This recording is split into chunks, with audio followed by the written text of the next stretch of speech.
Oxford Exam Trainer, Level B2 Student Book by Helen Wheel. Published and copyright Oxford University Press 2019. CD 1. Unit 1, page 11, Exercise 2. So, Emma, how's your project about communal living coming along? It's really interesting, Mr. Price, and I've found out a lot already. Can you explain a bit about the background? Why did you want to do your project on this in the first place? Well, I got the idea when I was talking to my grandma. She's lived all her life in the same place. She said that in the past, this is what everyone did, so there was a strong sense of community. Unit 1, page 11, Exercise 3. So, Emma, how's your project about communal living coming along? It's really interesting, Mr. Price, and I've found out a lot already. Can you explain a bit about the background? Why did you want to do your project on this in the first place? Well, I got the idea when I was talking to my grandma. She's lived all her life in the same place. She said that in the past, this is what everyone did, so there was a strong sense of community. Unfortunately, a lot of her elderly neighbours have died recently, and younger people have moved to the area. My grandma hasn't even met some of these new neighbours, so she says that life around her has really changed. I felt that there must be some people who weren't happy with the way things were going, and I wanted to see if I could find out what they are doing about it. I think you're right. Many people used to know everyone in their local area, but surely there must have been disadvantages to that too. Oh, there definitely were. Growing up in a community where everyone knows you can be really supportive, yet limiting.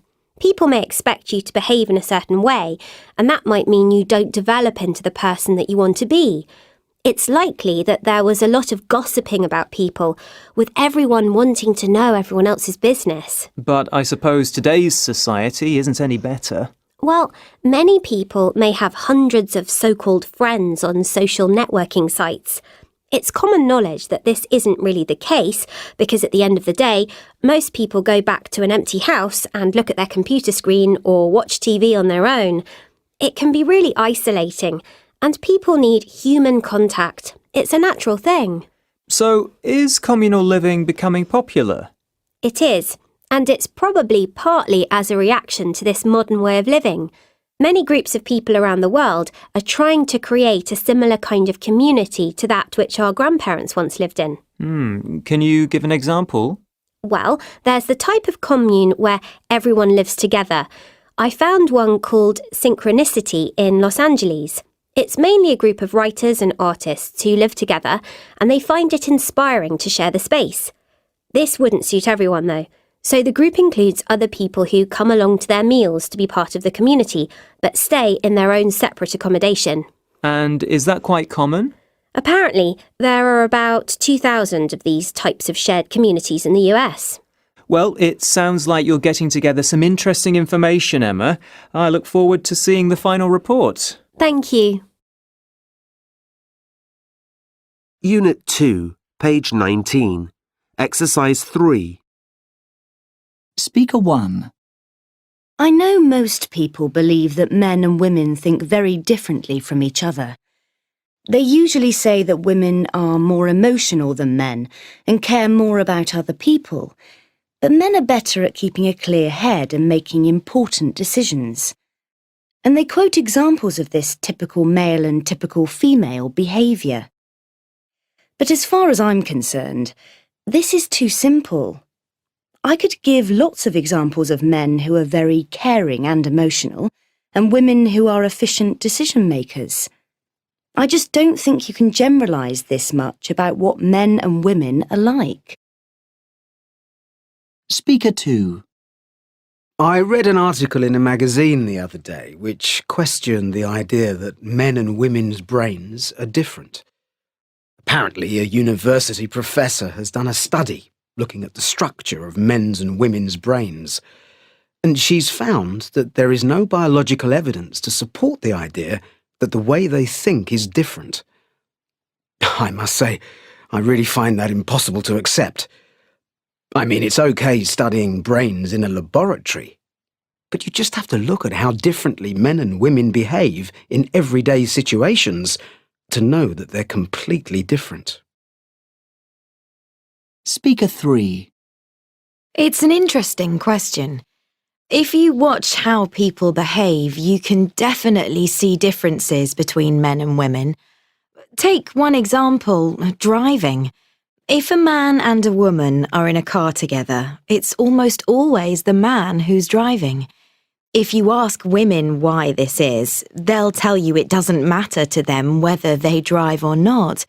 The implication is that men are unhappy unless they're in control, and women are happy to let men be in control. So, yes, I'd say they think differently.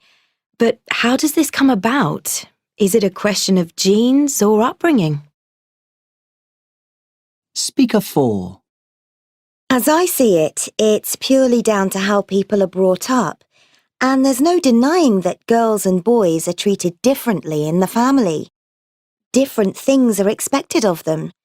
Mothers often spoil their sons, doing everything for them, while they expect their daughters to help around the house and babysit their younger brothers and sisters.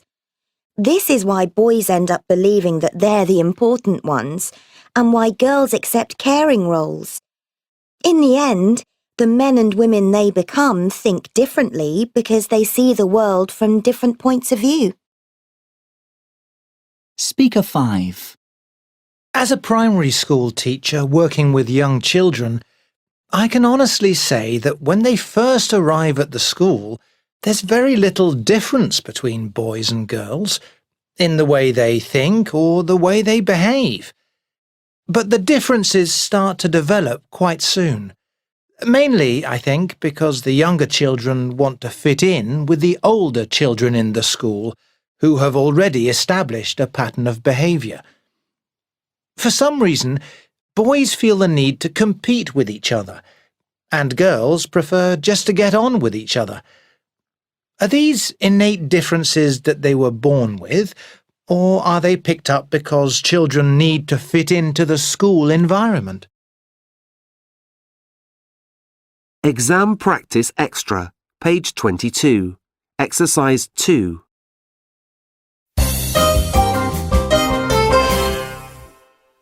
Good afternoon, and welcome to this special Valentine's Day programme on love. Today we're talking to Sandra Holloman about her Valentine's Day dating experiences. Sandra, good afternoon, and welcome to the programme. Thank you. I understand that you've had quite a few dating experiences, Sandra, some more interesting than others. Can you tell us a bit about one of them? Yes, certainly. Well, I work for a charity, and 3 years ago, in order to raise more money, the charity decided that all the employees had to go on a blind date on Valentine's Day. So how did the company set it up? Well, everyone had to fill in a form. Details about your age, height, hobbies, work, things like that. The forms were then put into a central computer system, which matches you to your blind date. And were there an equal number of women and men? Well, that's the interesting thing. The first time we did it, more women than men took part, and we had to ask more men to join in. And did people tell the truth on the form? I must confess, I didn't. I wrote that I was taller than I was, because I wanted to be matched to a tall man. I knew if I put down my real height, I'd end up with someone who wasn't particularly tall. I think if you want to take it seriously, then you probably should fill in the form truthfully. But I think people who are just doing it for a bit of a laugh probably tell a few untruths here and there. And once you'd been matched to your blind date, what happened next? We agreed on a time and a place to meet each other. And how did you recognise the other person? Well, for example, I agreed to wear a red rose in my jacket on my first date, and I asked the man I was meeting to bring one too. And what was your first blind date like? Well, we'd agreed to meet in a local pub, and when I got there, I couldn't believe it. There was this scruffy-looking guy there with a cigarette in his mouth, and I thought, oh, I hope that's not him. But it was. We ended up having a really good evening, and we got on really well together. We saw each other for a few weeks after that, but then we just drifted apart and stopped seeing each other. And have you gone on any more blind dates since then? Yes. My company still sets up blind dates on Valentine's Day, so I always go on one then. And I've had a few blind dates in between, which friends have set up for me. But I'm not seeing anyone at the moment. Well, thank you, Sandra, for sharing your dating experiences with us. Maybe we can catch up with you again next year. Unit 3, page 29, Exercise 3. Hello and welcome to the program. Today I'm talking to interior designer Maddie Smith. Maddie has got some great tips for decorating your bedroom. Maddie, can you start by talking about cost? Hi, yeah, let's talk about cost. Unit 3, page 29, Exercises 4 and 5. Hello and welcome to the program. Today I'm talking to interior designer Maddie Smith. Maddie has got some great tips for decorating your bedroom. Maddie, can you start by talking about cost? Hi, yeah, let's talk about cost. Well, first you need to look at your budget. How much money do you have to spend? Don't worry if you haven't got a lot. Not everything you buy needs to be expensive. You can invest in a couple of quality items and build the rest around those. These other items can be secondhand or new. It really depends on what you find. What planning do people need to do? Well, you can start by choosing the carpet and the curtains. Then tape bits of the material onto a large board along with photos of the furniture you want, for example. And then you can see quickly and easily if your ideas are any good. You don't want to spend hours working on your room only to find you don't like it and have to start again. And what about choosing paint? Paint looks a lot darker when you put it on 4 walls than when you only see a tiny amount of it. Professional designers usually advise choosing a color that's 2 or 3 shades lighter than the one you like. Even then, buy a tester pot for several different colors and paint a largish area on one wall with each of the colors. Then, choose the one you like best. Would you advise doing all the work yourself? If you have some difficult jobs which involve some kind of building work, obviously you need to call in the professionals. Otherwise, avoid the extra cost. Have a decorating party. Invite your friends to help and in return give them food and drink and lots of music to keep them going. So when you finish the painting and chosen your furniture, what happens next? That's the fun part. You can then go out and spend the rest of your money, hopefully you have some left, on low-cost items like bean bags, lamps, cushions, and bedding. Make sure it's all cheap so you won't mind replacing them when a new look comes along in a few years' time. Unit 4, page 37, Exercises 2 and 3. I don't know which of these short courses to enrol in. What do you like doing most out of the 3? I love oil painting, but this college only offers watercolour. And anyway, a course in accounting would be much more useful for me right now. I thought you wanted to check out the creative writing class. Well, I'm beginning to think I should do accounting this year and creative writing the year after. That sounds like a good plan. Unit 4, page 37, Exercise 4. 1. I've joined a knitting class at the community college this term. Really? I didn't know you were interested in knitting. Actually, I find it relaxing, though I'm not particularly good at it. Anyway, the people who really know what they're doing help the beginners like me, teaching us some basic techniques. What kind of things do you make? Lots of different stuff. For example, baby hats and socks for the local hospital. Oh, that's great. You're making a contribution to the community then? Yes, that's the idea. I'm not into wearing hand-knitted jumpers myself, but the things we make are actually quite useful. We make big blankets and scarves for the homeless too. 2. I'm doing an evening class in jewellery making.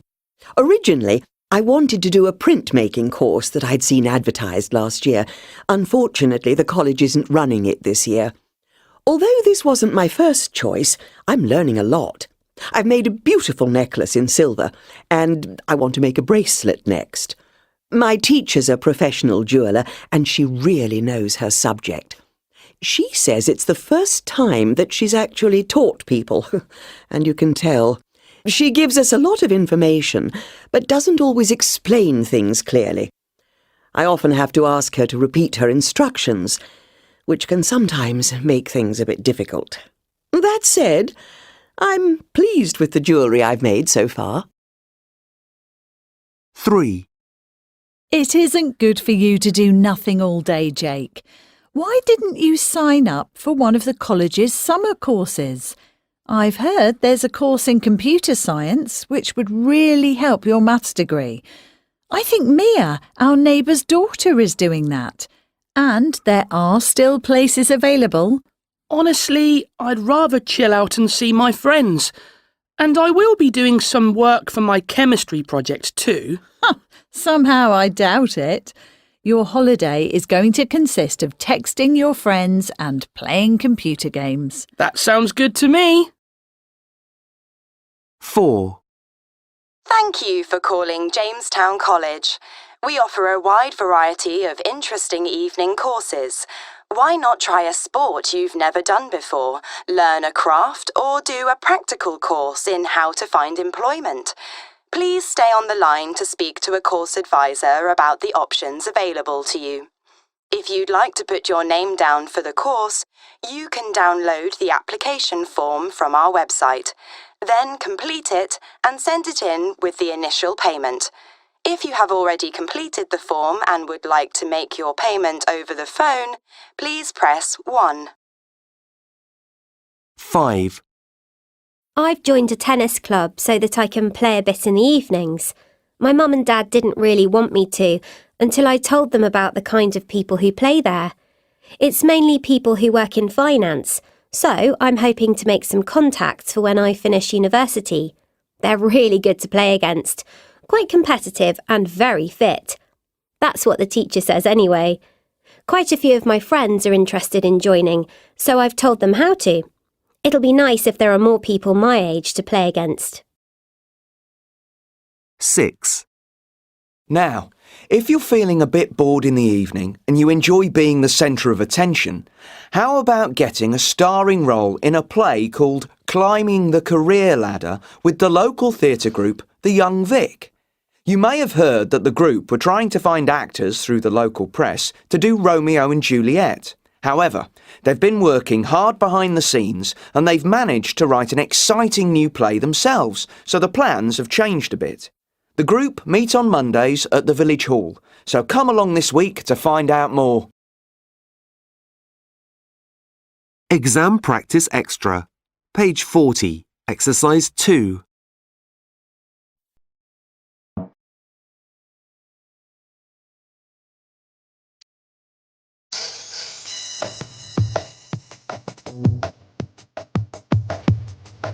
Hello, I'm James Morgan, and you're listening to Streetwise, the programme where we focus on urban issues around the country.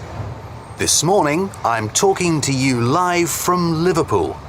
I'm standing in a part of the city where many of the buildings, bridges and bus shelters have been covered from top to bottom in graffiti. It's certainly very colourful. I'm about to interview some young people to find out how they feel about it. First of all, let's talk to 17-year-old Brendan. Brendan, what do you think when you see all of this graffiti? Is it art or is it vandalism? Well, it depends. Some of it is ugly and boring, but a lot of it is very, very artistic. Like that one over there. That looks like some kind of space-age city. And that one, The one that looks like a kind of sci-fi monster. I think they show real artistic talent. You know, if you saw those in an art gallery, you'd think they were pretty good. And what about this one over here? It's not a picture, it's just the graffiti artist's name. It's his signature. No, it's not a picture, but the design of the signature is brilliant. I love those bright colours. The blues with the green and the yellow and the silver. You know, these buildings round here are so grey. The graffiti really brightens the place up, really brings some life to the area. Thanks, Brendan. Hi, what's your name? My name's Lauren. How old are you, Lauren? 16. And do you live round here? No, I don't actually live in Liverpool. I've just come here for a few days to see my friend who lives here. And what do you think of this graffiti? I don't like it at all. Really? None of it? No, it just makes me feel, I don't know, nervous. It's like a sign that it's not a safe area. I think a lot of the graffiti is sprayed by gangs, and that makes me feel kind of scared. I see. Thanks, Lauren. Hello, what's your name? Sean. How old are you? 19. And do you live here? No, but I go to the art college just on the other side of the station. And what do you think about the graffiti? Is it art or vandalism? Well, it's both, isn't it? It is art. You know, some of these images are brilliant. It must take a long time and a lot of imagination to create them. I can't disagree with that. But it is illegal. You can't just paint or spray on somebody else's wall. So you would call it vandalism then? Definitely. It costs a lot of money, you know, thousands and thousands of pounds every year to remove the graffiti. That's money that the owners of the buildings, or the council if it's a public building, have to pay. Yes, good point. Thanks, Sean. And finally, hello, and what's your name? I'm Miriam. I'm 18 and I live just over there. So, what's your opinion, Miriam? Art or vandalism? Well, I think a lot of it is just ugly and has no meaning. But some graffiti has a political message, like anti-war or anti-capitalism. Some of it really makes you think. I think it's really important for young people to have the opportunity to express themselves in that way. But it is illegal, though, isn't it? Yes, I know. And that's a problem. In my opinion, the best solution would be to have walls in different areas of the city that are specially for graffiti artists. That way, they can take their time and produce great art without worrying about breaking the law. Interesting idea.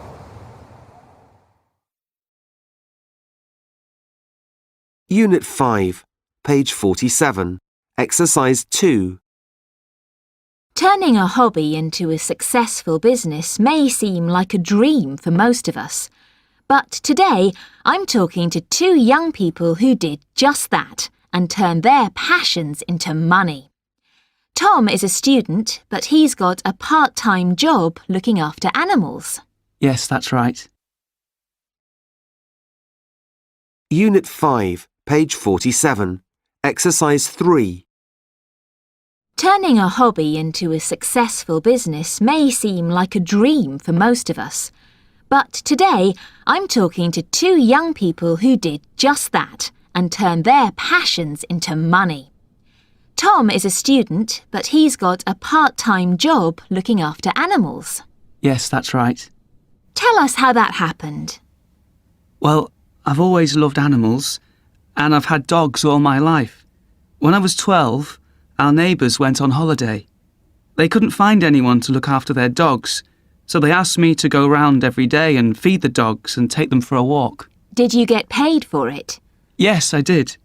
It wasn't much, but at the time, I thought it was a lot of money, which was fantastic. You didn't mind giving up your free time to walk the dogs? No, I used to walk my own dog every day anyway, so it didn't change my routine.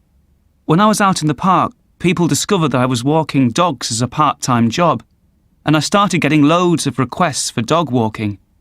And that's how the business started, really. Now I also run a sort of pet hotel. I take in small animals, like rabbits and hamsters, when people go on holiday. The trouble is, I find it hard to say no. Sometimes I've got too many animals and my room is more like a zoo than a bedroom. How do your parents feel about it? They don't like some of the animals. My mum refused to let me take in a snake once. A snake? Yeah. It's a pity, because I would have been really well paid for that. Thanks, Tom. Well, on a different theme, we're now going to talk to Melissa, who's got her own very successful fashion recycling business. Melissa, how did it all start? I've always been interested in fashion, and I've never been able to resist going into charity shops to look for bargains. I used to drive my friends mad. But I always find such great clothes in charity shops. I mean, look at this jacket I bought yesterday. I could improve it easily. All it needs is a bit of shortening and maybe some new buttons, and it'd be really stylish. So you started doing this to make things for yourself to wear? Yes, and I got so many compliments. People were always stopping me in the street and asking me where I bought my clothes from. They were amazed that what I was wearing was just recycled old clothing. So I decided to start a business. And what did you do then? Well, I realised I had the ability to see the potential in old clothes. So I started buying things in second-hand shops and looking for vintage or designer items on internet auction sites. I'd then turn the clothes into new, unusual creations. People even make donations. They give me bags full of old clothes or fabric that they think I can use. So I'm never short of inspiration. I've got a huge collection of material lying around. How do you sell your clothes? I used to sell them on internet auction sites, but in the end I set up my own website. So far, it's been a very good move. Why do you think people are attracted to recycled clothing? I think people like the idea of recycling stuff. And also, everything I make is unique. There isn't going to be another one quite like it anywhere. And that really appeals to some people. Thanks, both of you, for talking to us today. Unit 6, page 55. Exercise 2. Hey, Monica, that's a nice top, is it new? It sure is. I got it online. Did you? I thought you liked going to the shops rather than shopping on the internet. I used to when I was a bit younger. I spent less time at the shopping centre when I started work, even though my house was right next to it. Actually, I didn't really discover online shopping until I broke my leg. A friend sent me a link to her favourite website to cheer me up, and as soon as I bought my first sweater, I was hooked. Unit 6, page 55. Exercise 3. Hey, Monica, that's a nice top, is it new? It sure is. I got it online. Did you? I thought you liked going to the shops rather than shopping on the internet. I used to when I was a bit younger. I spent less time at the shopping centre when I started work, even though my house was right next to it. Actually, I didn't really discover online shopping until I broke my leg. A friend sent me a link to her favourite website to cheer me up, and as soon as I bought my first sweater, I was hooked. So, why do you like it so much? There are lots of reasons, like being able to use search engines so you can find the best deals across stores, and the fact that you don't have to carry your shopping home. Somebody brings it to your doorstep for you. But don't you miss not being able to pick things up off the shelf and see what they're like? Of course, that's good, but actually it can also be one of the annoying things about going shopping. Say you see some shoes you like and you want to try them on. What happens if they don't have your size? There haven't really been any occasions when I couldn't get something online. I suppose that's because there are so many companies out there, so there's more selection. That's the thing I appreciate above all else. But aren't you more likely to buy things for the sake of it on the internet? I don't think so. I do, especially on those discount shopping sites. They send me an email about this amazing bike gear at a great price. I see some cycling shorts. I've got perfectly good cycling shorts, but these are really good quality ones. They're a great price, and there's only one pair left, so I buy them. If I change my mind, I usually can't be bothered to send them back. It's not that difficult. I know. I try not to go on the internet because I think it's too easy to part with my cash. And you can do it any time of the day or night. Really, online shopping is a shopaholic's worst nightmare. I ask myself these questions. Do I really need it, and can I afford it? If the answer is yes to both of those, then I buy it. I've got some lovely stuff online. But do you know the impact that all this online shopping is having on the high street? A lot of shops are closing down. Some high streets have hardly any shops left open because people like you don't go shopping anymore. You can't blame me for shops closing down, can you? I could try to do my shopping in the places nearby, but will that really make a difference? More and more people work from home and they're busy. They still want to buy new things, though, and online shopping just fits in with life these days. You say that now, but just see how you feel when there are no city centre shops left. Exam Practice Extra, page 58, Exercise 1. You're never going to believe this. I won £10,000 in the lottery. Oh, wow! That's amazing! So, have you got any plans for what to spend it on? Well, I know the sensible thing would be to put it in the bank and save it for the future. It would mean I wouldn't need to borrow any money to pay university fees, for example. But I was actually thinking of buying a car. Really? But you haven't even passed your driving test yet. True, but I would also use the money to pay for driving lessons. So you're not going to take your friends on holiday then? What, to a luxury Caribbean island or something? Something like that, yeah. Sorry, but no, I'm not going to do that. Well, that is a shame. Exam Practice Extra, page 58, Exercise 2. 1. What do you spend your monthly allowance on, Lola? Well, I spend a bit on going out, I suppose. Things like going to the cinema? No, I prefer watching films on my laptop.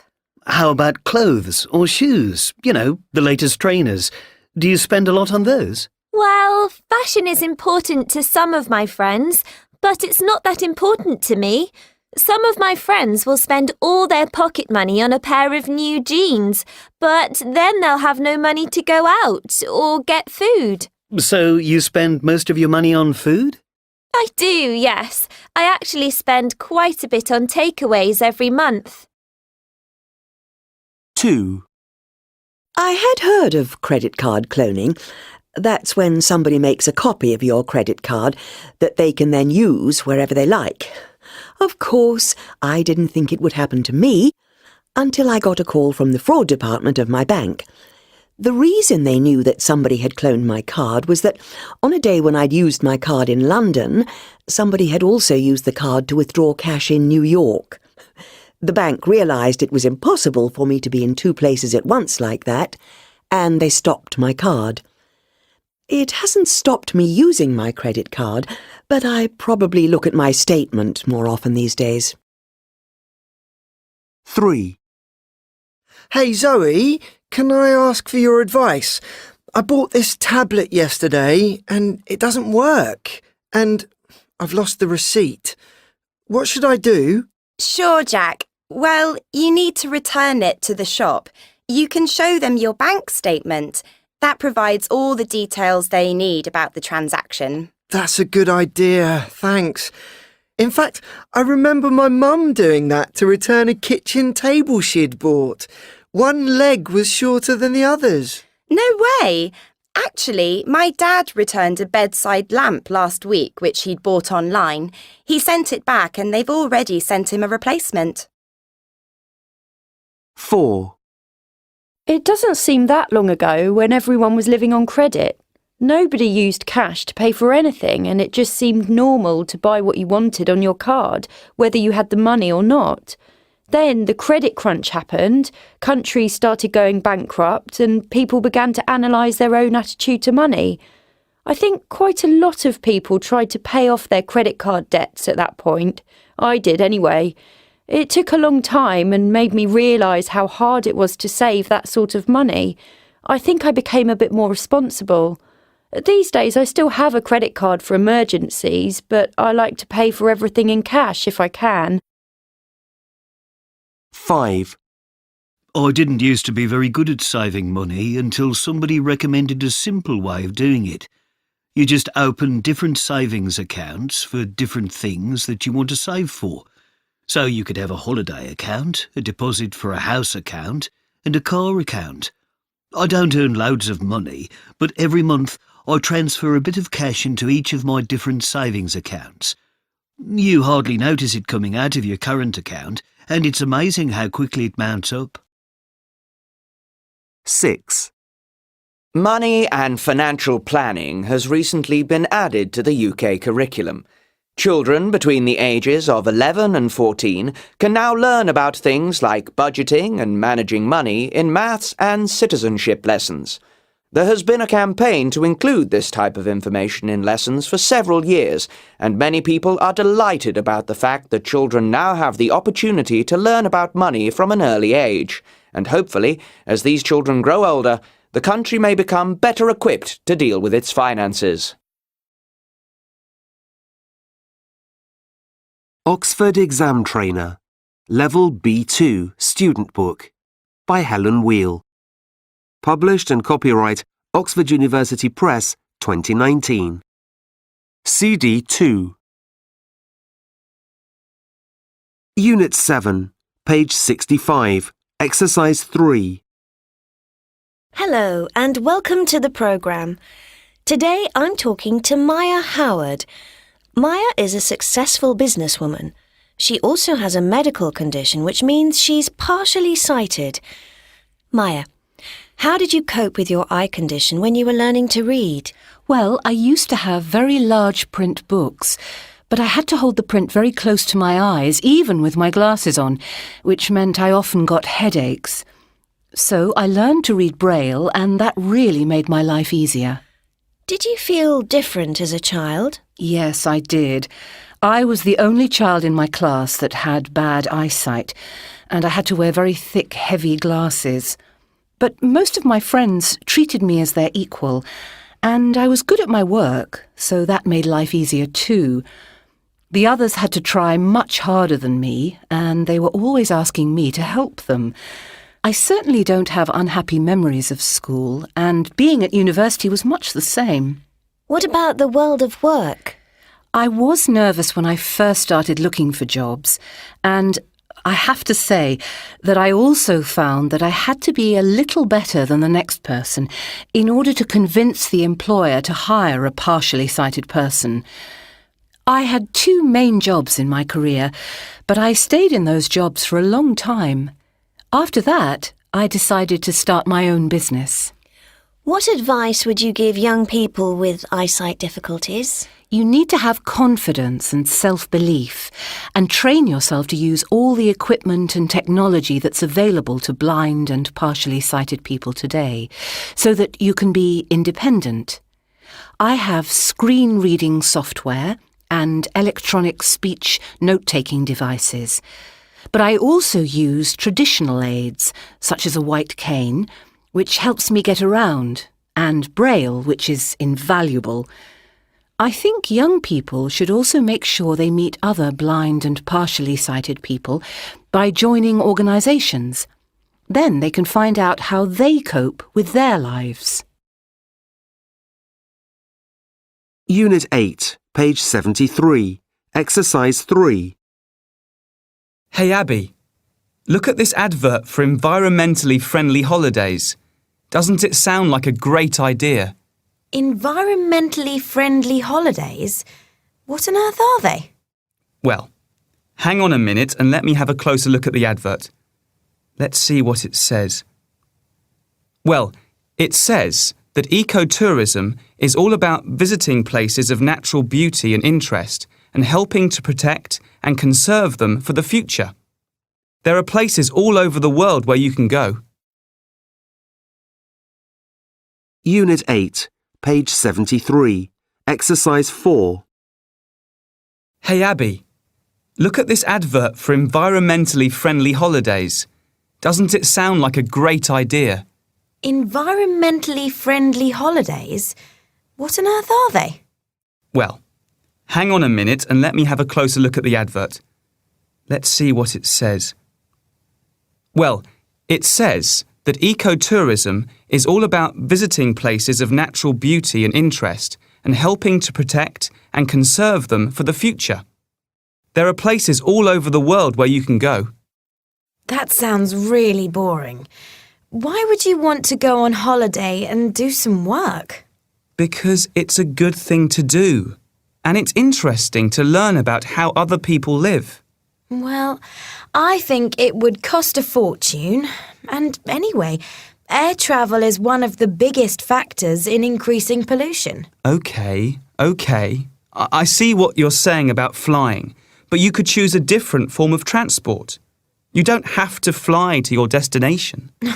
And how do you propose travelling to South America?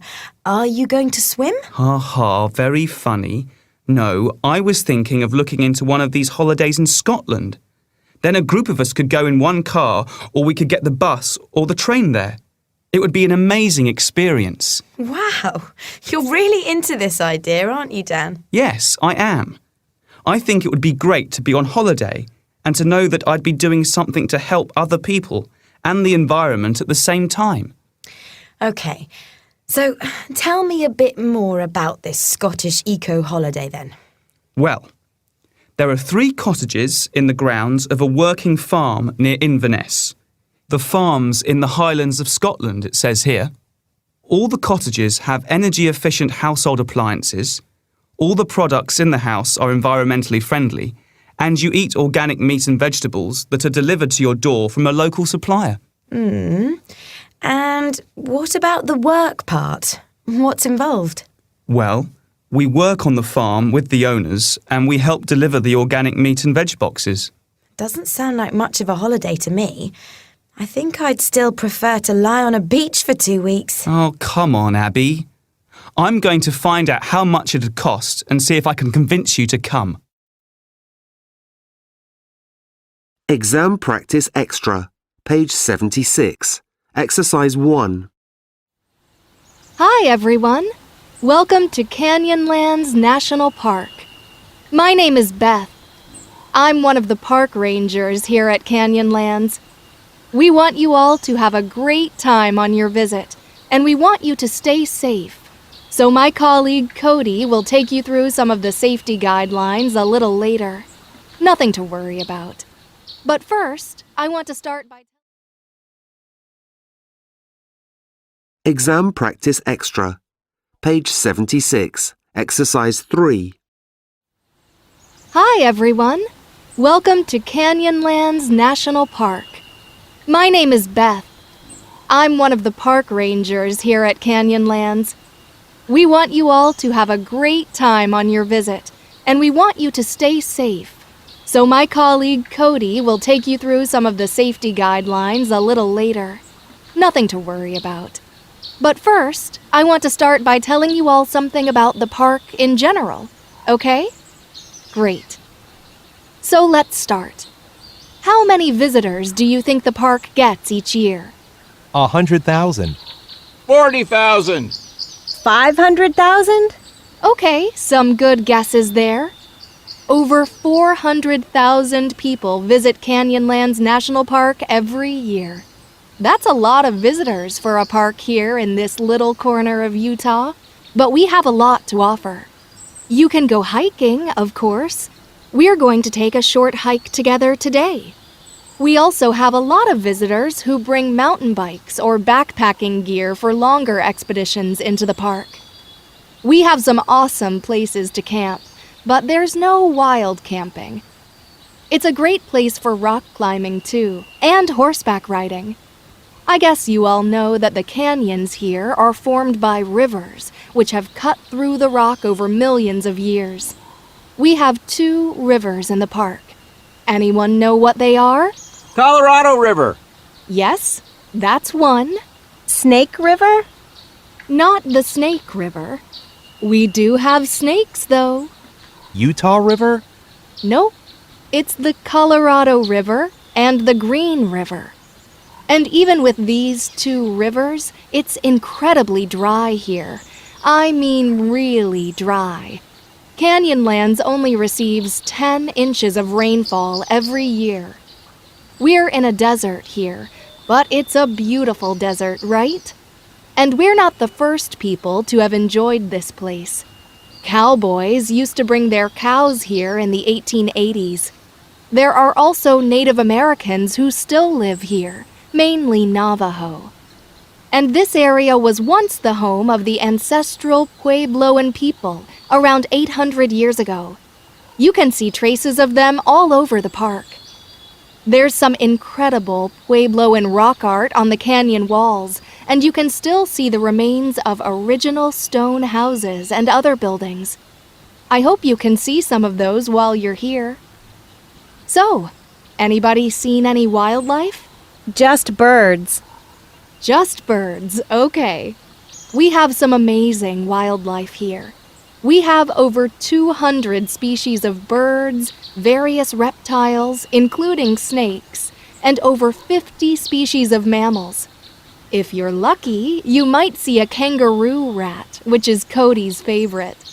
It got its name because it jumps around like a kangaroo, obviously, but it's much smaller. Kangaroo rats are uniquely adapted to living here in the desert. They only eat plants, and what's interesting about them is they don't drink. They get all the water they need from the food they eat. So that's how they survive in this extremely dry climate. However, I don't recommend you try this. We're going to be starting today's hike in just a few minutes. Ideally, everyone should be carrying at least 2 pints of water, so please make sure to fill your water bottles before we go, okay? Unit 9, page 83, exercise 3. For many people with busy working lives, leisure means sitting in front of the television or going out with friends. But is this really the best use of free time? I'd like to suggest that there are more creative, rewarding things you can do without tiring yourself out mentally or physically. The first, and perhaps the most important suggestion I'd make, is that you should consider taking up an activity which stretches the brain. It could be something long-term, like learning a new language, or something as simple as reading a challenging book. In other words, it could be anything which keeps your brain active and is distinct from your daily routine. And if your friends wonder why you're not watching the TV programs you used to chat about together, don't be defensive. Just explain why you're doing what you're doing, or even suggest that they join you. Unit 9, page 83, exercises 4 and 6. For many people with busy working lives, leisure means sitting in front of the television or going out with friends. But is this really the best use of free time? I'd like to suggest that there are more creative, rewarding things you can do without tiring yourself out mentally or physically. The first, and perhaps the most important suggestion I'd make, is that you should consider taking up an activity which stretches the brain. It could be something long-term, like learning a new language, or something as simple as reading a challenging book. In other words, it could be anything which keeps your brain active and is distinct from your daily routine. And if your friends wonder why you're not watching the TV programs you used to chat about together, don't be defensive. Just explain why you're doing what you're doing, or even suggest that they join you. Equally important is regular physical activity. It could be a sport, going to the gym, or something as down-to-earth as walking or cycling. This will keep your body and your mind alert. A regular gym session will not only boost your energy levels, it will actually help you to relax. From everything I've said, you probably think I'm completely anti-television. I'm not. But what I am against is the idea of sitting on the sofa channel hopping all evening. It's such an incredible waste of valuable time. Watch TV by all means, but plan ahead. Pick out a few favourite programmes and, when they're over, switch off the TV and do something more constructive. Another idea is to take up a new hobby. We may think of hobbies as activities only children have time for, but for adults they can be a way of meeting new people and acquiring new skills.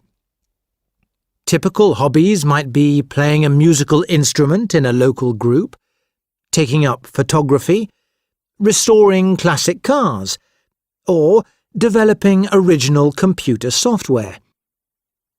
It's usually a good idea to try to choose something that is very different from your job.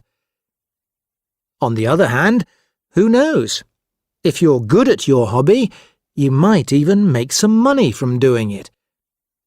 I've spoken to several people whose hobby has actually become their job. You may be wondering how anyone has time for all these extra activities, but I think you'd be surprised by how much of your time is currently wasted. In your mind, break your day down into 3 periods of 8 hours each. Allow 8 hours for work, 8 hours for sleep, and 8 hours for other activities, which may include being with your friends and family and mealtimes. You could also use this time for some of the new activities I've been suggesting. Just think about it. 8 hours a day is 56 hours a week, or over 200 hours a month. Unit 10, page 91, exercise 2. What's up, Sam? Hey, Ewan. I'm supposed to be the referee at my sister's football game this afternoon. That sounds fun, though you don't sound very enthusiastic. Well, the thing is that I've been training hard at college all week for this track race, and I'm feeling really tired. Why don't you call your sister and see if anyone else can referee instead of you? Then you could come round and watch TV with me. We can have pizza. That's tempting, but I don't think she'd forgive me if I did that. I'd better put my boots on and get down to the pitch, or I'll be late. Unit 10, page 91, exercise 3. 1. We've got a new sports coach at school. Oh, yeah? What's he like? She's a woman, actually.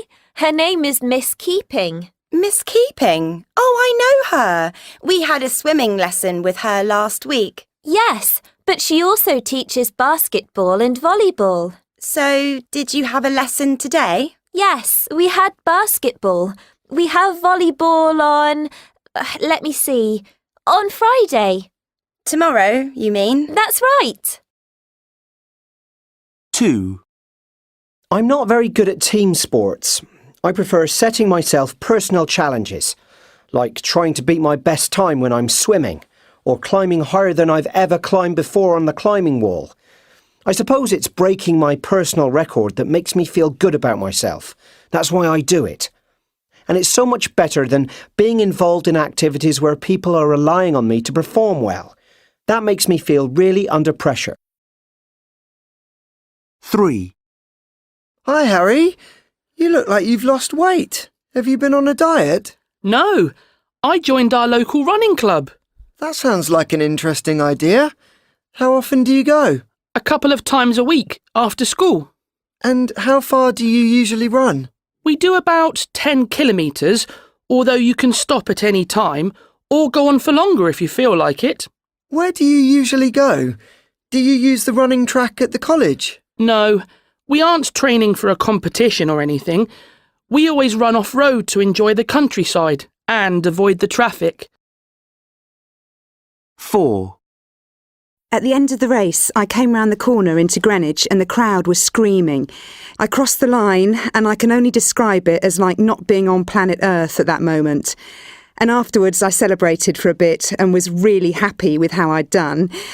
And then about 30 minutes later I started to cry and felt annoyed that I hadn't won. Being competitive is what drives me. I'm always trying to improve because I want to win. That's not how everyone does it, but that's what keeps me going. 5. Lee Spalding has got the ball. He passes it to Fabio Capaldi, who takes a shot at goal. Oh, it was close, but it's hit the goalpost. The ball is back in play. Ronnie Scott has got it. He's halfway up the pitch. Here comes Mark Lazenby. Will he be able to do anything? Oh, it's a foul. And it's going to be a penalty. Who'll take it? It's Martin Lamar. City are looking tense. The last thing they need as we're coming up to extra time is for Rovers to score. Martin is taking his time here. He looks nervous. It would be such a result if he could get this one in the net right now. He takes it and it's a goal! 6. I love sport, but I don't do enough of it. It's quite hard to fit it in when you've got a busy life. I watch a lot of sport on TV, though. During the Olympics, I watched TV every day. I got really addicted to it. And actually, I found the Paralympics even more exciting. The athletes who competed were remarkable. They were so good that you forgot that they were sitting in a wheelchair or that they were an amputee. The obstacles that they have overcome must be immense.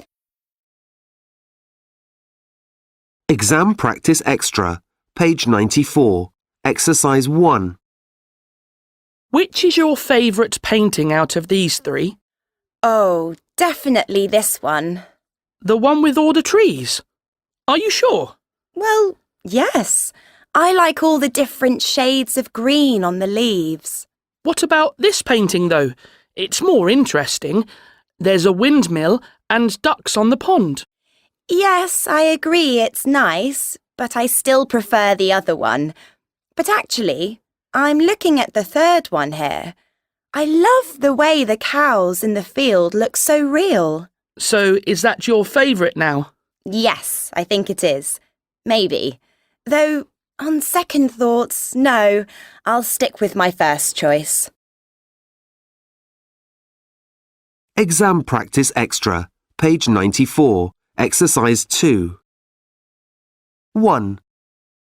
So, what's going on here?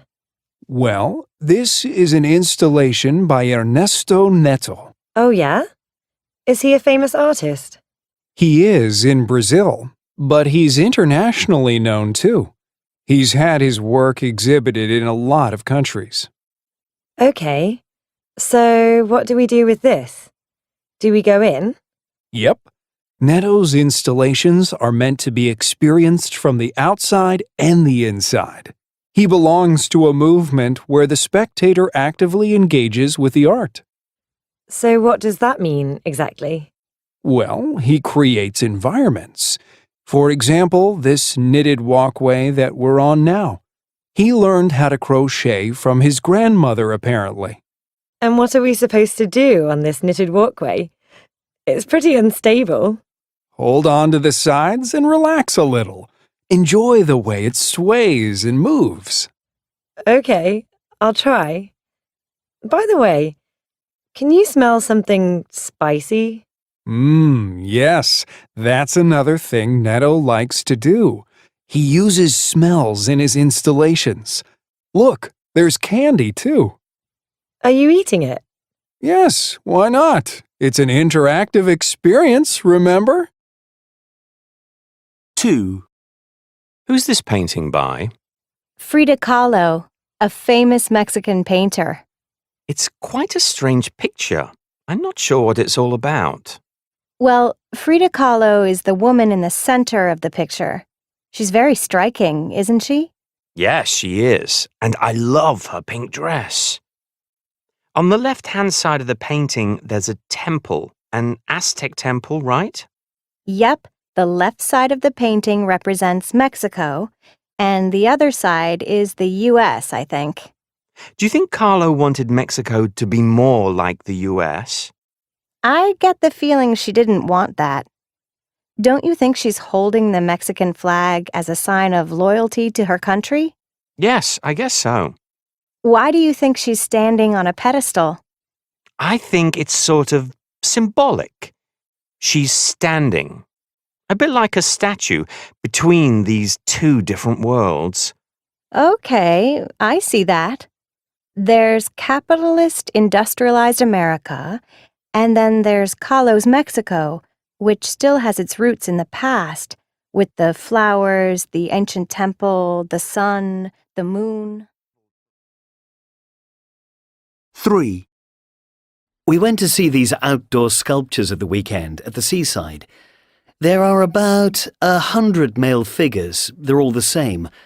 Some are in the sea and some are standing on the beach. It depends on the tides. Anyway, they are all looking out across the water. They're really rather beautiful. The only problem was the weather. The weather forecast didn't say it was going to be sunny. They said cloudy, but warm.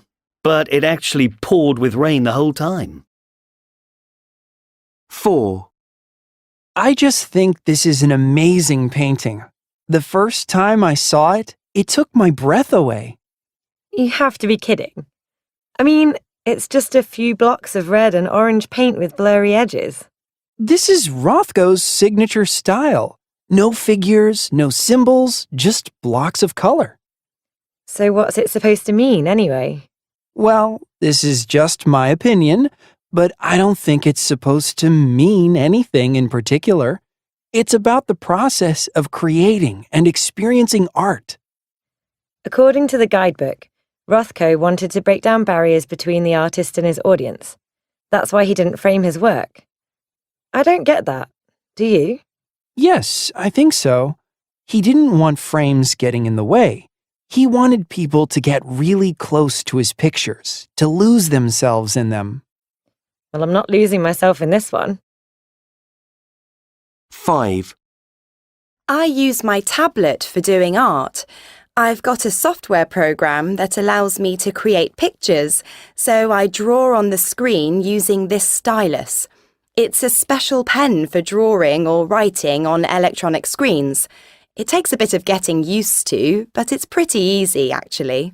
I'm not really interested in creating realistic pictures. My sister is great at that, though. Some of her paintings look like photos. Anyway, I don't do that. I prefer manga. You know, the Japanese comic strips. They're so cool. 6. How long have you been making sculptures? I started out making animal figures out of clay. When I was at school, I made a rhinoceros, and it won a prize. That's great. And what types of animal do you usually make now? Lots of different types. I'm working on a wolf at the moment. What's your favourite piece out of all the ones you have made?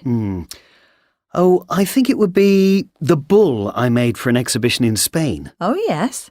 No, actually, that's one of my favourites.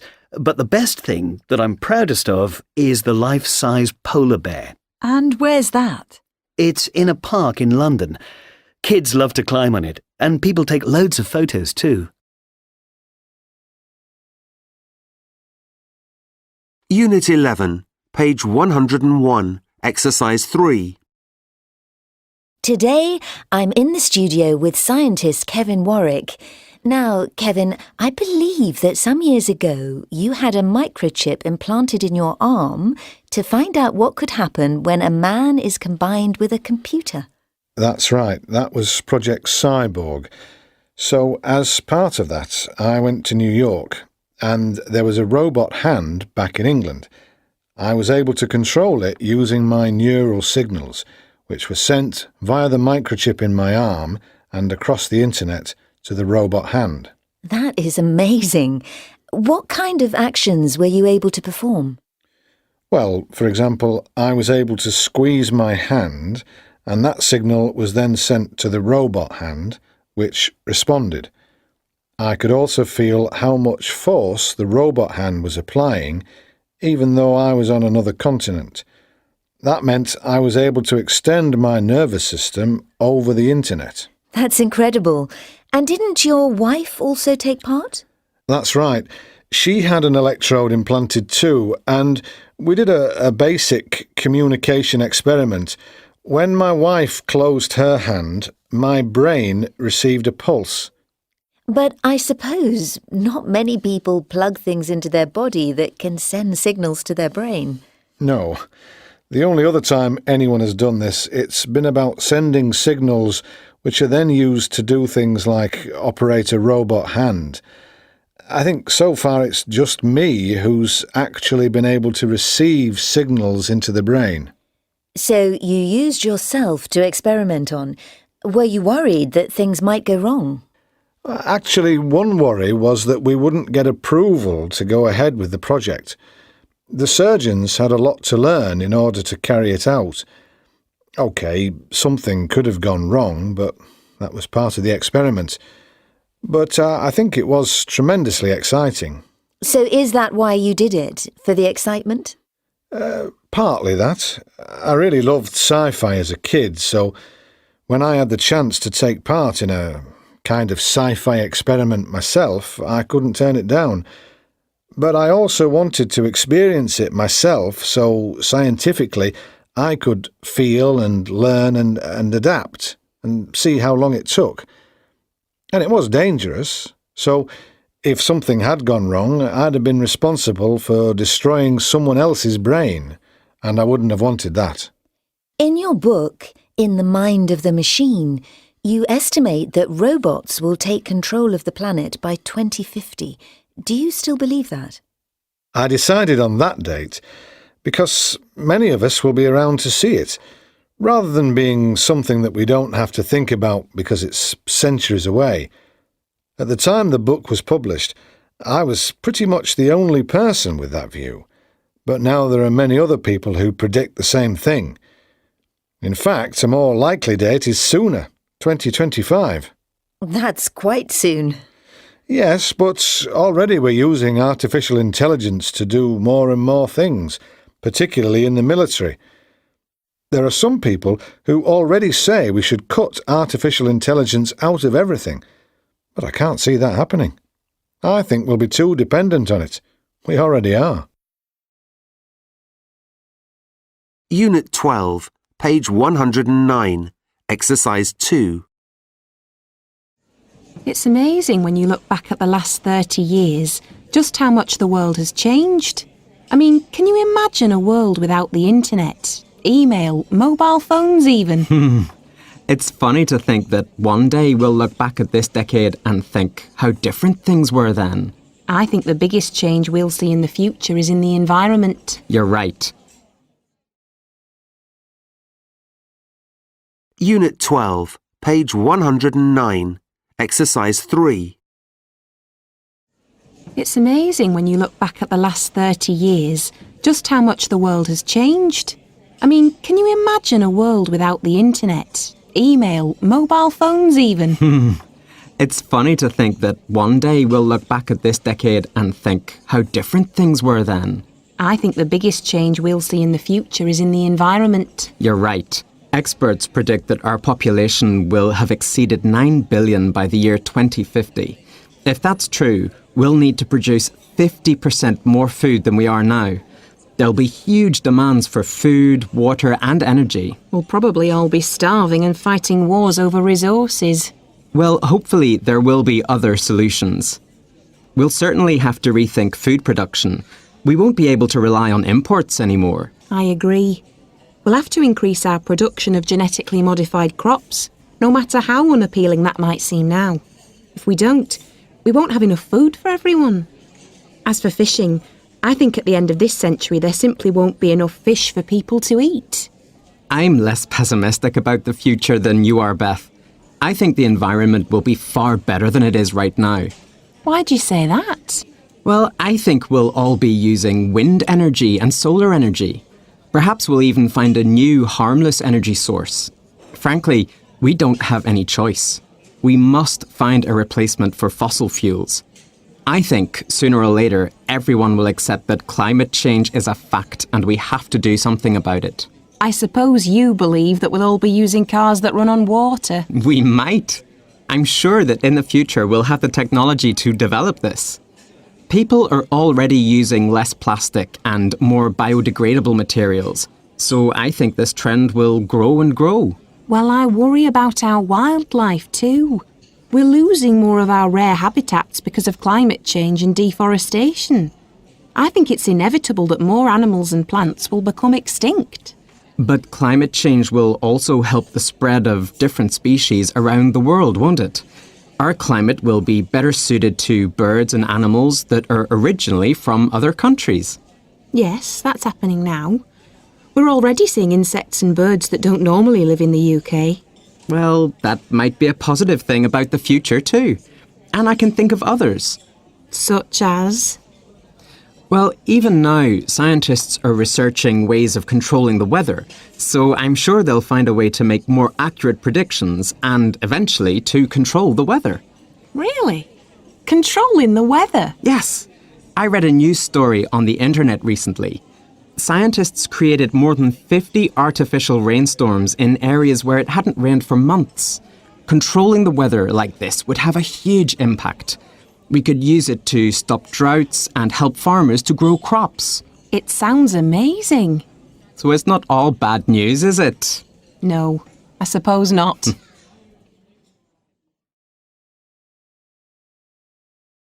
Exam Practice Extra, page 112, exercise 2. Another surfer was bitten by a shark at the weekend, surfing off Swanbourne Beach. Thankfully, she wasn't badly hurt. With me in the studio is oceanographer and conservationist Kyle Williams, who is also a keen surfer. So Kyle, she was lucky, wasn't she? She was, yes. It could have been a lot worse. Now, Kyle, what I don't understand is why you aren't more worried about sharks out there. I mean, so many surfers seem to get attacked by sharks. Don't you get scared? Not scared, no. I watch what's happening in the water, obviously. I do look out for sharks. But isn't there more we can do to keep sharks away from our beaches? Could we put up nets or something? I mean, there are a lot of sharks here in Australia and in the US, in places like California and Florida, and people do get bitten. Shouldn't we be more worried? Look, sharks can be found in all the major oceans around the world. And remember that when we go swimming or surfing in the ocean, we're entering the shark's environment. It's where they live, not us, and we should respect that. There are basic precautions anyone can take. Keep away from areas where you know there are sharks and avoid swimming at night. But surfers still get attacked. How do you explain that? Okay. First, there are over 400 species of sharks, and only a handful of species are likely to attack humans. We aren't typical shark food. They mostly eat small fish, though larger sharks may attack seals and other marine mammals. Most shark attacks on people are either accidents or the result of curiosity. What do you mean? If you look at a surfer lying on his board from underneath the water, you'll see something that looks a lot like a seal.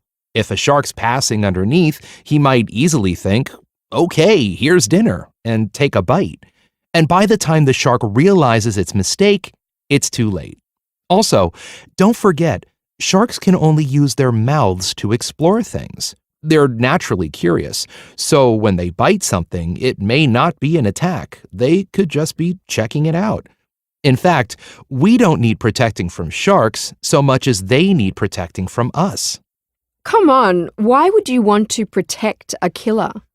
Well, here's the thing. In 2016, 4 people were killed by sharks worldwide, 2 less than the previous year. That's fewer than the number of people killed by dogs or lightning strikes. In contrast, Over 100 million sharks are killed each year by humans. This means that some species of shark are critically endangered. I didn't know that. Why do we kill so many? Sharks often get caught in fishing nets designed to catch other kinds of fish, so they are what is known as bycatch. But the main problem is finning. Shark fins are used to make shark fin soup, which is very popular in some Asian countries. The problem is that to take the fin, you have to kill the shark. Often, it's common practice to just cut off the fins and throw the sharks back into the ocean alive. It's big business, and fishermen can make a lot of money. It's hard to see how we can stop it happening. I can see that. But does it really matter if there are fewer sharks? Yes, it really does. Sharks are apex predators, which means they're top of the ocean food chain, and they have an important role in maintaining the balance of an ecosystem. If you kill too many apex predators, then the populations of other species increase, and they start to compete for resources. That may affect other species in turn, not just fish, but plants as well. Basically, you change the balance of the whole ecosystem. Also, sharks don't breed quickly, so even if we stop killing them in large quantities, it could take years for their numbers to recover.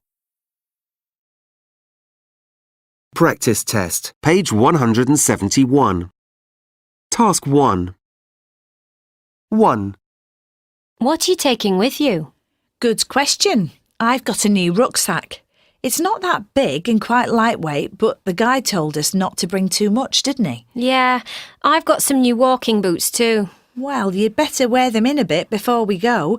You don't want to get blisters up on the mountain. True, but they're pretty comfortable. I think they'll be all right. 2. Did you bring a camera? Of course I did. You can't come on a trip like this without a camera. Have you taken any pictures yet? Yeah, I got those dolphins earlier. What I really want is a shot of a whale. Well, I think we'll probably see one eventually. Fingers crossed. 3. Have you booked the course? Yeah, everything's sorted out, including the flights and the hotel. Can we hire equipment at the centre? Yes, of course. But I'm going to take my own wetsuit. I'm sure I can squeeze it into my suitcase. 4. It's too hot. Shall we go inside? I'd rather not. I want to make the most of this. Well, let's at least move into the shade. All right. But have you put any sun cream on? Yeah, but it might have come off in the sea. I'll put some more on. 5. These places are fascinating, aren't they? The streets are so narrow and they're so busy. Yeah. Look at that stall over there. Oh, yeah. I like the look of those animal figures. Look at the elephant. What's it made of? It looks like ebony to me, but I'll ask the stall holder. Check the price too. 6. Look at that building over there. Oh, yeah. It's made completely of glass. I wonder what it is. Maybe it's in the guidebook. Yeah, but I left it back at the hotel. Will you take a photo? Not from here. The sun's in my eyes. Let's get a bit closer and find out what it is. Practice test, page 172. Task 2.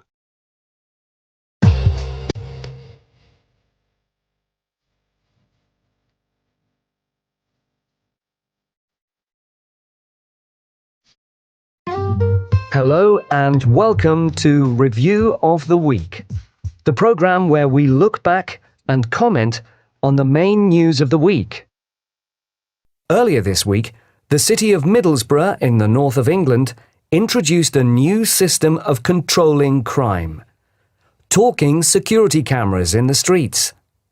With me today to talk about it is Police Superintendent Kevin Smith. Mr. Smith is head of the Street Crime Unit for the North of England. Mr. Smith, welcome to the programme. Good morning. Could you tell us something about the new talking security cameras? Yes, certainly. The city of Middlesbrough has 158 security video cameras, or CCTV cameras, in its streets. On some of these cameras, we have fitted loudspeakers so that people in the control room who are watching what is happening on the streets can give out verbal warnings. Can you give us an example? Well, for instance, there was one occasion when two men started fighting outside a nightclub. One of the control room operators spoke to them over the loudspeakers and asked them to stop. They looked up, stopped fighting, and ran in opposite directions. Is that right? So it was very effective in that case, then? Yes, indeed. Most people are so embarrassed that they quickly go away without causing any more trouble. Uh-huh. I see. Yesterday, I was walking down the street myself, and I saw a young man riding his bike through a pedestrian area. He was seen on the camera, and the voice on the loudspeaker said, "Would the young man on the bike please get off and walk? This is a pedestrian area." The young man stopped and looked around. He looked very embarrassed when he realized the voice was talking to him. Then he got off and pushed his bike through the streets as he was told. Right, I see. But don't you think this new system is a little bit like Big Brother? You know, Big Brother's watching you. But in fact, Big Brother is not only watching you, he's shouting at you too. No, the point of these cameras is not to monitor innocent people, but to reduce street crime. There is a very high street crime rate in Middlesbrough. Most people are very happy about the new system. Nobody has asked us to take the cameras down. So how do they speak? The voices on the cameras. Are they aggressive? Oh no, not at all. The instructions are always very polite. The control room operators have strict rules about what they can say. For example, "Oi you, get off your bike," is not allowed. Usually they say something like, "Warning, you are being monitored by CCTV. You are in an alcohol-free zone. Please do not consume alcohol." Then, when the person follows the instruction, the camera always says, "Thank you." Well, it will be very interesting to see if the system is successful. Kevin Smith, thank you very much. Practice test, page 173. Task 3. Hello and welcome to our daily phone-in. Do you ever worry that you might be addicted to shopping? Believe it or not, shopping addiction is a growing problem in our society. Liz is here with me this morning to tell us her story. Liz, thank you for coming to speak to us. You're welcome. So, can you tell us how your addiction started? Yes. I've always been interested in fashion, but when I was a student, I never had much money. My friends and I used to go to second-hand shops to buy all our clothes. Great idea when you're on a tight budget. Yes, but it became like a game. We'd challenge each other to get the best outfits for the lowest price. We were living in Edinburgh, and there are lots of really trendy second-hand shops which sell vintage clothes from the 60s and 70s. I see. So what happened? Shopping became a habit. I couldn't pass a second-hand shop without going in to buy something. I had a student loan, and as the clothes were so cheap, it didn't seem to matter. I had a great social life, and all I cared about was looking good. What did you do after you graduated? I got my dream job as an architect. I received an excellent salary. I paid off my student loan, bought a flat and a car. Sounds like a great lifestyle. It was. I never had to worry about money, and I soon developed a taste for designer clothes. I had several credit cards and would go shopping every weekend. You didn't buy second-hand clothes anymore? Oh, no. That was okay in my student days. But now I had very important clients. I couldn't turn up to meetings in vintage jeans and a t-shirt. I had to be able to impress them. So what went wrong? I'd been working for the company for 2 years when they began to lose money. About 6 months later, they went out of business, and I was made redundant. Oh dear. After that, I was unemployed. I had to sell my flat and my car. I hardly had any money, but I kept spending. I knew that I couldn't afford the clothes, but... You kept buying designer clothes? Yes. I just used my credit card. As I got further and further into debt, I became more depressed. The only thing that made me feel good was shopping. And I wanted to hide the fact that I was poor and unemployed by dressing in really expensive outfits. When did you realize that you were actually addicted to shopping? When the bank stopped my credit card. I tried to pay for some clothes at the counter of an expensive department store, and they wouldn't accept my card. I felt myself getting hotter and hotter. My hands were sweating and my knees started to shake. I felt completely out of control. I thought I was going to faint. I just didn't want to leave the store without my new clothes. What happened next? By coincidence, a friend was shopping in the store. She came over and asked me if I was all right. I started crying uncontrollably, so she took me away. She realized that I needed help and convinced me to go to addiction counseling. And did that help? Yes, it did. But it took 11 months to get back to normal. My therapist, Melissa, helped me to get my confidence back. She made me realize that it's me who's special. It doesn't matter what clothes you're wearing. It's the person inside that's important. So, do you have any advice for people who may be suffering from shopping addiction? Yes. Don't use shopping to replace something that's missing in your life. If you think you're addicted to shopping, don't be afraid to ask for help. Counseling has helped me to solve my problems and become a much happier person, and it can help you too.